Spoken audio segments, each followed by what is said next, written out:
qui aurait pu arriver en Coupe de France avec un parcours un petit peu différent. Allez, premier coup franc intéressant dans cette surface de réparation. Second poteau, Maxence derrière, oui, déjà dedans.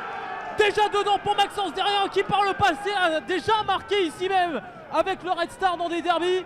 Il aime du Vauchel, il aime cette pelouse. Il le prouve encore, 8 minutes seulement et 1-0 pour Le Mans.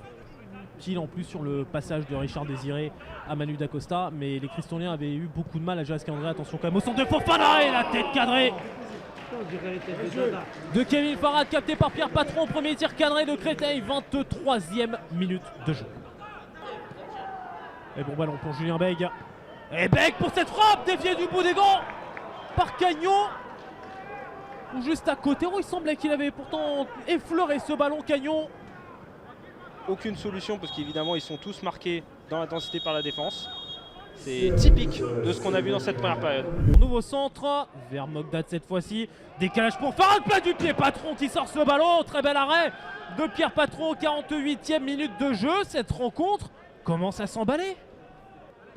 Et au final, on a retrouvé les mêmes hommes que tout à l'heure sur une des frappes cadrées de Créteil. Mogdad pour Farad. Et attention à ce ballon qui est dévié, est-ce que c'est rentré? Non. Oui, en deuxième lame. Arrangeant pour l'égalisation alors que ce ballon était dévié par Verdun sur le centre de Farad qui célèbre de son côté. Arrangeant ramène le ballon de l'autre. Situation étrange, début de seconde période bizarre et score d'un but partout, 49e minute.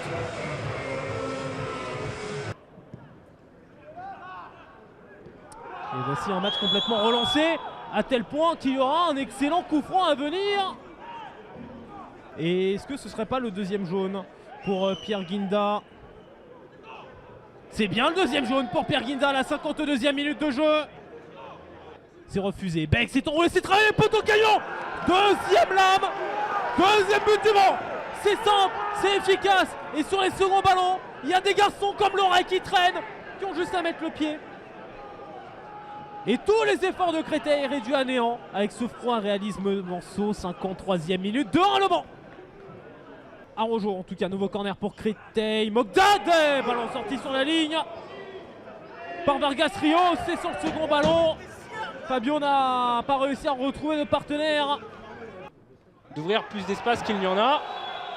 Et Verdun qui se met au sol, sauf qu'il a commis la faute.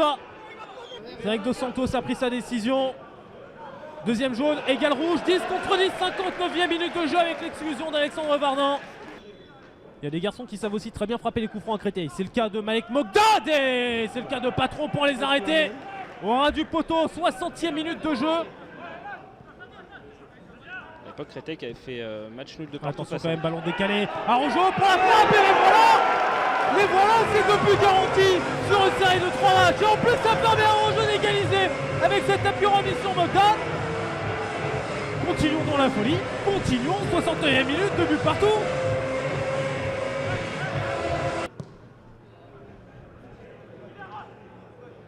Ayurier, centre intéressant, second poteau, un ballon cafouillé justement par Serrano qui vient de faire son entrée en jeu.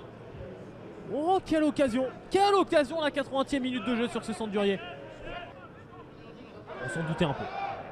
Un petit moins, on a la réponse. On a la confirmation. Voilà. Serrano a son carton jaune. Voire rouge. Oh de loin, on n'avait pas l'impression que c'était aussi grave que cela.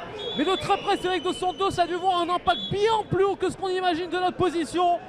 Et Créteil à 9, Serrano rentré en jeu à la 79e, exclu à la 85e minute. Compliqué pour Issouf Makalou, ballon quand même gardé dans les pieds, l'accélération face à Dabo. Makalou toujours, le centre part devant le but de Lisa Troucourt. Mais qui surgit derrière pour arriver avec sa patte de baseball et frapper tout du Vauchel. C'est Julien Bègue. 90 minutes plus 3 de temps additionnel de jouer. Le braquage Manceau à Créteil. Cédric Dos Santos renvoie les deux équipes au vestiaire avec encore un coup de massue, un coup de patte de baseball, un coup de bâton, un coup de ce que vous voulez derrière la nuque des Cristoliens qui s'écroulent dans ce temps additionnel face à des Manceaux qui auront très mal géré leur avantage, qui auront très mal géré une supériorité numérique, qui auront très mal géré une deuxième supériorité numérique et qui auront finalement gagné Et enfin gagné à Dubauchel, il ne s'était jamais imposé ici. C'est Chaussette, début 2020.